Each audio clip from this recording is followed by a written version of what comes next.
স্ত্রী মাহমুদা খানম মৃত্যু হত্যা মামলায় সাবেক পুলিশ সুপার বাবুল আক্তারকে জামিন দিয়েছেন হাইকোর্ট। ২৭ নভেম্বর বুধবার বিচারপতি মোহাম্মদ আতোয়ার রহমান ও বিচারপতি আলী রেজার হাইকোর্ট বেঞ্চ এ আদেশ দেন। এ মামলায় জামিনের ফলে বাবুল আক্তারের মুক্তিতে বাধা নেই বলে সাংবাদিকদের জানিয়েছে তার আইনজীবী মোহাম্মদ শিশির মনির। তিনি বলেন, বাবুল আক্তার অন্য মামলায় আগে থেকেই জামিনে আছেন। আজ স্ত্রী হত্যা মামলায় জামিন পাওয়ায় তার মুক্তিতে আর বাধা নেই।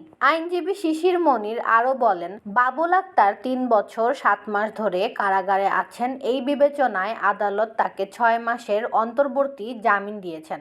একই সঙ্গে বাবুল আক্তারকে কেন স্থায়ী জামিন দেওয়া হবে না তা জানতে চেয়ে রুল জারি করেছেন।